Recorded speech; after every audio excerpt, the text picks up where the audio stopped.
बिहार भवनाचं बांधकाम थांबवण्याची ताकद कोणामध्येही नाही. बिहारचे मंत्री अशोक चौधरींनी राज ठाकरेंना डिवचलं.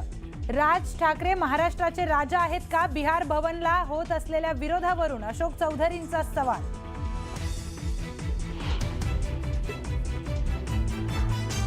डोंबिवलीत स्टेशन बाहेर खाद्यपदार्थ विकणाऱ्या तरुणीवर पालिकेकडून अन्याय झाल्याचा दावा. पालिकेच्या कारवाईवरून मनसे आक्रमक, तर स्टॉल लावण्यासाठी तरुणीला मनसेचा पाठिंबा. नाशिकमधील सिंहस्थ कुंभमेळा कामावर साधू महंतांची नाराजी. सिंहस्थची कामं चुकीच्या पद्धतीने होत असल्याचा आरोप. सर्व साधू महंत एकत्र येऊन मुख्यमंत्र्यांकडे करणार तक्रार.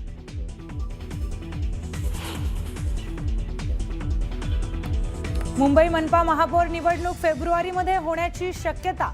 भाजप आणि शिवसेनेची गटनोंदणी न झाल्यामुळे निवडणूक पुढे ढकलल्याची माहिती. तर पुण्यामध्ये 6 फेब्रुवारीला होणार निवडणूक.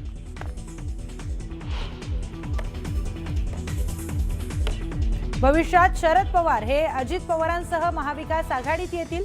दोन्ही राष्ट्रवादीचं विलिनीकरण जवळपास निश्चित.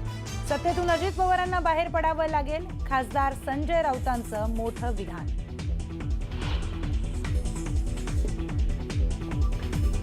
चंद्रपूर काँग्रेसच्या वादात महाराष्ट्र प्रभारी रमेश चेन्नीथल्ला यांची मध्यस्थी. धानोरकर वडेट्टीवारांसोबत चेन्नीथल्लांची ऑनलाईन बैठक. बैठकीनंतर चंद्रपुरातील वादावर तोडगा निघाल्याची विजय वडेट्टीवारांनी दिली माहिती.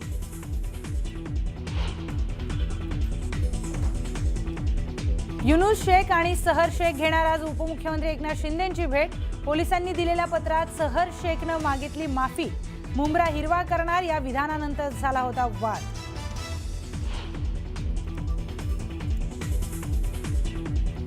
आणि ओशिवारातील गोळीबार प्रकरणी अभिनेता कमाल आर खानला 27 जानेवारीपर्यंत पोलीस कोठडी. पिस्तूल तपासण्यासाठी गोळीबार केल्याचा कमाल खानचा दावा. तर बार्शीमध्ये जिल्हा परिषद निवडणुकीसाठी भाजप विरोधात दोन्ही शिवसेना एकत्रित आल्यानंतर मंत्री जयकुमार गोरेंनी टीका केली आहे. भाजप जिल्ह्यातला आणि राज्यातला सर्वात मोठा पक्ष असून अनेक पक्ष स्वतःच्या अस्तित्वासाठी धडपड करत आहेत. स्वतःचं अस्तित्व टिकवण्यासाठी युती आघाडी होत आहेत आणि यावरून भाजप किती मजबूत आहे हे समजते असंही त्यांनी म्हटलं आहे. व्यतिरिक्त आणखी एक महत्त्वाची बातमीवर बघतोय. रुपाली ठोंबरे पाटील यांच्यावर गुन्हा दाखल करण्यात आलेला आहे. ठोंबरेंवर विश्रामबाग या पोलीस ठाण्यात गुन्हा दाखल करण्यात आला आहे. मतमोजणी केंद्रावर गोंधळ घालत सरकारी कामात अडथळा आणल्यामुळेच त्यांच्यावर हा गुन्हा दाखल करण्यात आलेला आहे. दरम्यान कसबा विश्रामबाग क्षेत्रीय कार्यालय निवडणूक अधिकारी निलेश काळे यांनी पोलिसांना हाताशी धरून खोटा गुन्हा दाखल केलाय. काळे यांनी स्वतः परस्पर ईव्हीएम मशीन बदलल्या. उलट पोलिसांनी तातडीनं त्यांच्या विरोधात गुन्हा दाखल करायला हवा होता असं रुपाली ठोंबरे पाटील यांनी म्हटलंय. दरम्यान माझा न्यायालयावर विश्वास आहे आणि या खोट्या गुन्ह्याचा निवडणूक अधिकारी आणि त्यांना मदत करणाऱ्या पोलिसांचा बुरखा संविधान कायद्यानं फाडेल असा इशारा रुपाली ठोंबरेंनी दिलाय. श्री निलेश काळे यांनी पोलिसाला हाताशी धरून माझ्यावर बोगस खोटा गुन्हा दाखल केला. कसबा निवडणूक अधिकारीचे निलेश काळे ज्यांनी मशीन्स बदलल्या, नियमाबाहेर मशीन्स बदलल्या, नियमाबाहेर मतदान प्रक्रिया घेतली आणि तिथे उमेदवारांना जाळीच्या आतमध्ये घेणं गरजेचं होतं. ते न घेता उमेदवारांना जाळीच्या बाहेर का ठेवण्यात आलं? ते ठेवण्यात आलं म्हणून उमेदवारांना जाळीच्या बाहेर ठेवण्यात आलं म्हणून गुन्हा दाखल व्हायला पाहिजे. कसबा विश्रामबाग क्षेत्रीय कार्यालयाचे निवडणूक अधिकारी निलेश काळे यांनी पोलिसांना हाताशी धरून माझ्यावर खोटा बोगस गुन्हा दाखल केलेला आहे. मी त्या गुन्ह्याला, अशा खोट्या बोगस गुन्ह्यांना घाबरत नाही. पोलिसांना विनंती आहे, तुम्ही कधी कायदा सुव्यवस्था राखणार आहात का? खरे गुन्हे तत्परीने दाखल करणार आहात का? आणि ते लवकर केले पाहिजेत. असो, माझ्यावर जरी खोटा गुन्हा दाखल केला असेल तरी या खोट्या गुन्ह्यांना मी भीक घालत नाही. माझा न्यायालयावर पूर्ण विश्वास आहे. महाराष्ट्र सदन कथित घोटाळा प्रकरणात छगन भुजबळ यांना क्लीन चिट मिळाली आहे.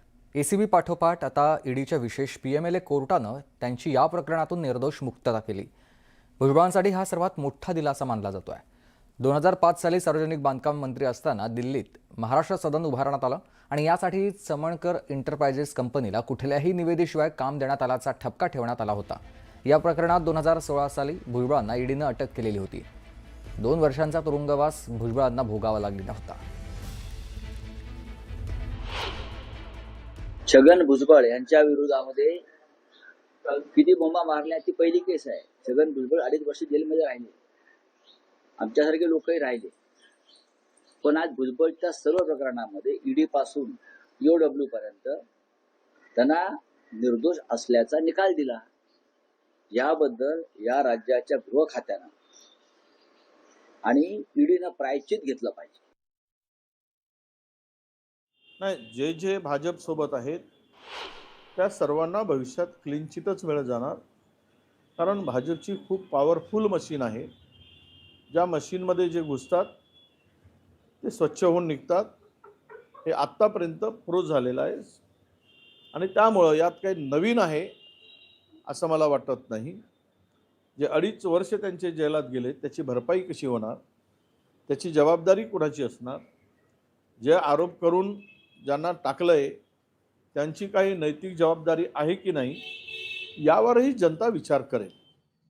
मनपा निवडणुकीमध्ये अनेक ठिकाणी दोन्ही राष्ट्रवादी एकत्र येत निवडणुकीला सामोरं गेल्यानं दोन्ही राष्ट्रवादी भविष्यात एकत्र येण्याच्या चर्चांना उधाण आलेलं होतं. अशामध्येच आता संजय राऊतांनी या संदर्भात सूचक विधान केलंय. मी असा विचार करतो की शरद पवार हे अजित पवारांसह महाविकास आघाडीत येतील, कारण शरद पवार हे आमच्याबरोबर आहेत, त्यांचा पक्ष महाविकास आघाडीत आहे. तर अजित पवार हे महायुतीमध्ये आहेत, तरीही त्यांनी महाविकास आघाडीबरोबर पाठ लावलेला आहे. दरम्यान मला अशी खात्री आहे की भविष्यामध्ये शरद पवार अजित पवार एकत्रित महाविकास आघाडीत दिसतील, असं सूचक विधान राऊतांनी केलंय.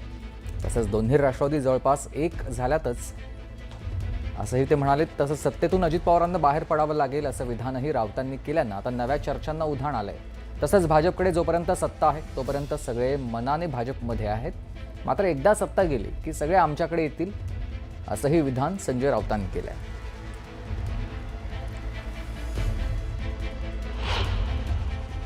तर आम्ही सगळे असा विचार करत आहोत की शरद पवार हे अजित पवारांसह महाविकास आघाडीत येतील. असं काय विचार कर की शरद पवार आणि अजित पवार हे एकत्रित महाविकास आघाडीमध्ये म्हणजे अजित पवारांसह महाविकास आघाडीत असेल ना. कारण शरद पवार हे आमच्या बरोबर आहेत, त्यांचा पक्ष महाविकास आघाडीत आहे. अजित पवार हे महायुतीमध्ये आहेत, तरी त्यांनी महाविकास आघाडी बरोबर पाठ लावलेला आहे. अशा वेळेला त्यांच्यावर तिथे कारवाई आणि आमच्या माहितीनुसार आणि खात्री मला अशी आहे की भविष्यामध्ये शरद पवार अजित पवार एकत्रित महाविकास आघाडीत अजित पवार त्यांच्या पक्षासह आज शरद पवार साहेबांबरोबर युती करतायत. म्हणजे त्यांचं मन कुठे आहे? त्यांचं मूळ कुटुंबाकडे आहे, बरोबर ना. त्याच्यामुळे अख्खं कुटुंब महाविकास आघाडीत सामील होईल. राष्ट्रवादी काँग्रेस पक्ष अनेक ठिकाणी भारतीय जनता पार्टीसोबत शिवसेनेसोबत महायुती म्हणून लढतोय. काही ठिकाणी घड्याळीसोबत आणि तुतारी एकत्र लढते. हा निर्णय स्थानिक पातळीवरच्या राजकीय परिस्थितीनुसार झालेला निर्णय आहे. राष्ट्रवादी काँग्रेस पक्ष कालही महायुतीमध्ये होता, आजही महायुतीमध्ये आहे आणि उद्याही महायुतीसोबत राहील. संजय राऊत साहेब अफवा पसरवणं त्यांचं व्यसन आहे आणि त्या व्यसनाच्या अधीन राहून त्यांनी केलेलं वक्तव्य राष्ट्रवादी काँग्रेस पक्ष हा महायुतीसोबत आहे आणि महायुतीसोबत राहील. बिहार सरकारनं मुंबईमध्ये बिहार भवन बांधण्याची घोषणा केली आणि यावरून चांगलाच वाद पेटलाय. आता बिहारचे मंत्री अशोक चौधरी यांनी राज ठाकरेंवर जहरी टीका केली आहे. आम्ही कुठल्याही परिस्थितीमध्ये महाराष्ट्रात बिहार भवन बांधू असं विधान बिहारच्या मंत्र्यांनी केलंय.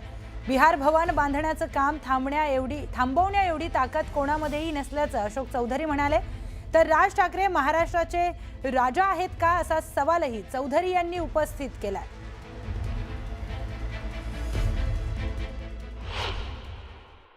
कौन कह रहा है? राज ठाकरे वहाँ के नेता लोग। ये सब फालतू और ये सब घटिया लोग हैं. किसी का बाप का दिन नहीं बनने देगा. हैं? ऐसे बनने नहीं देंगे। देश है कि किसी का जबरदस्ती चलेगा? नहीं बनने देंगे। ये राजतंत्र है, राजा है वहाँ के। क्या ये राज ठाकरे महाराष्ट्र के? फालतू का बात। सब जगह और भावना से बन रहा है कि जो लोग बिहार के लोग जाते हैं इलाज के लिए, उनके लिए कैंसर के इलाज के लिए या कोई इलाज के लिए, विशेष इलाज के लिए जाते हैं, उनको परेशानी ना हो। ऐसा नहीं है, बहुत से स्टेट में है, वहां भी बनेगा। किसी की ताकत नहीं है कि रोक दे। त्यांनी आधी स्वतःचं राज्य नीट करावं, म्हणजे त्यांच्या राज्यातली लोक ही इतर राज्यात जाणार नाहीत आणि स्वतःचं राज्य नीट करायचं नाही, ते कर्जबाजारी करून ठेवायचं. इतर राज्यात लोक जातात, त्यापेक्षा त्यांनी स्वतःचं राज्य जर चांगलं केलं तर मला वाटतं त्याही लोकांना आनंद होईल आणि ती लोक त्यांच्या राज्यात सुखाने नांदतील आणि महाराष्ट्रातही मराठी लोकांना काम चांगलं मिळेल. त्यामुळे फक्त तोंड दिलंय म्हणून वाटेल ते बोलायचं एवढंच करू नये. इतर राज्य काय बोलतात आपल्या राज्याच्या बाबतीत याचा त्या सन्माननीय मंत्र्यांनी विचार केला पाहिजे. आपलं अयोध्येमध्ये महाराष्ट्र भवन आहे, दिल्लीमध्ये महाराष्ट्र सदन आहे, काश्मीरमध्ये आपण महाराष्ट्र सदन आहे. माझी मनसेचे जे लोक बिहार भवनला विरोध करतात त्यांना एकच सांगणं आहे की आपण बिहार भवनला विरोध करण्यापेक्षा आपण एक हार भवन उभारलं पाहिजे आणि त्याच्यावर मनसेचं नाव टाकलं पाहिजे. कारण सातत्यानं निवडणुकीत पराभव होणं हेच तुमचं काम आहे. त्यामुळे एक हार भवन उभं करा. बिहार भवन आम्ही उभं करतोय, एक हार भवन मनसेनं उभं करावं. पुढच्या बातमीकडे आपण वळूयात. तर डोंबिवली स्टेशन बाहेरील फेरीवाल्यांचा आणि मराठीचा विषय पुन्हा एकदा चर्चेमध्ये आलाय. खाद्यपदार्थांची गाडी चालवणाऱ्या तरुणीवर महापालिकेने कारवाई केली आहे. यावेळी परिसरातील परप्रांतीय फेरीवाल्यांवर कुठलीही कारवाई करण्यात आली नाही. रोज 300 रुपये हप्ता घेऊन सुद्धा कारवाई केल्याची खंत या मराठी तरुणीने व्यक्त केली आहे. महापालिकेच्या या दुटप्पी भूमिकेला वाचा फोडण्यासाठी मनसे नेते अविनाश जाधव आणि मनसे आक्रमक झाली आहे. मनसे पदाधिकारी येताच फेरीवाल्यांची पळापळ झाल्याचं देखील पाहायला मिळालं. दरम्यान व्यवसाय करणाऱ्या मराठी तरुणीच्या आम्ही पाठीशी आहोत अशी भूमिका मनसेनं घेतली आहे. दरम्यान मराठी लोकांकडून कोण हप्ते घेत आहे, संबंधितांवर कारवाई होणार का असा सवाल विचारला जातोय.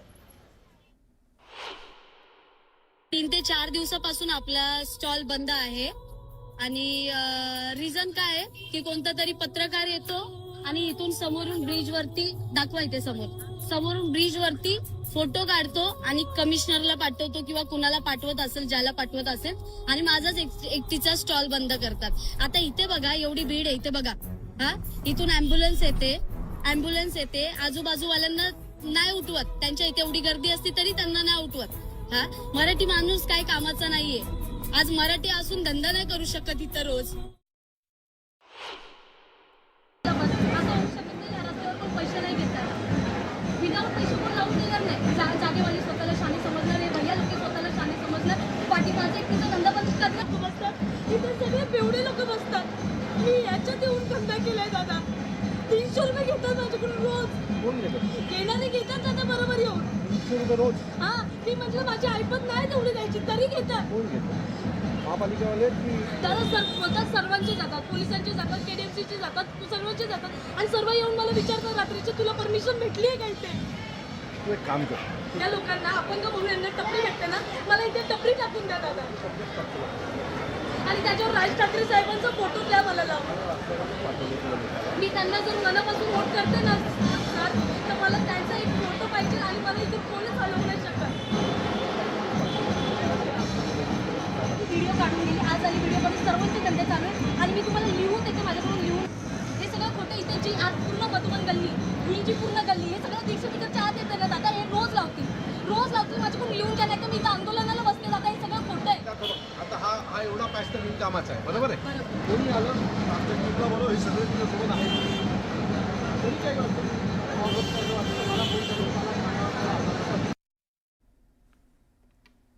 त्या ताईला आम्ही गॅरंटी देतो 100% की परत तिच्या गाडीला किंवा राजसाहेबांचा फोटो तिकडनं कोणी हलवण्याचा प्रयत्न केला तर त्यांना दिसेल मनसेची ताकद काय आहे. मला वाटतं तिकडे आमचे अविनाश जाधव आहेत, ते ऑलरेडी तिथे गेलेले होते आणि सन्मान्य राजसाहेबांनी त्यांनी या विषयावर चर्चा केलेली आहे. तिने अजिबात काळजी करू नये किंवा महाराष्ट्रातील कोणी इतर तायांनी कुठलीही काळजी करू नये. ज्यांना पोटापाण्याचा व्यवसाय उत्तमरित्या चांगल्या प्रकारे करायचा आहे तो त्यांनी केला पाहिजे. त्यापेक्षा इतर ठिकाणी ज्या इलिगल गोष्टी आहेत त्यामध्ये जर त्या तिकडच्या लोकांनी लक्ष घातलं तर ते जास्ती बरं होईल. मी पालिकेला बोलत होती, जेव्हा जे केडीएमसी वाले येत होते मी त्यांना बोलत होती की माझ्याकडून तुम्ही पावती घ्या जसं बाकीच्या लोकांकडून घेतात, जेणेकरून मला त्रास नाही होणार. तर ते बोलले नाही, तुझ्याकडून पावती नाही घेणार, तू आज पावती देशील उद्या माईकवर बोलून दाखवशील, मग ही भीती दाखवली मला. हे बघा, पैसे घेतात, ज्यांचं मी नाव नाही सांगणार, सर्वांचे पोट आहेत. माझं लास्ट म्हणणं काय आहे माझं, हे जे सर्व जे कमवतात ना, हे लोक जे सर्व जे कमवताय ना, सर्व बिनधास्त कमवा, सर्वांना पोट आहे, तुम्ही करा. पण जर आमचं महाराष्ट्र आहे, पहिला हक्क आमचा आहे, जर आम्ही कमवत असेल ना तर आम्हाला पाठी खेचू नका. यांना चिकनचा वास येतो, या गुजराती लोकांना चिकनचा वास येतो की चिकन विकते. यांना हे नाही कळलं की मुंबईमध्ये येणार तर तुम्हाला पैसे कमवायचे, ते बरोबर कळलं तुम्हाला.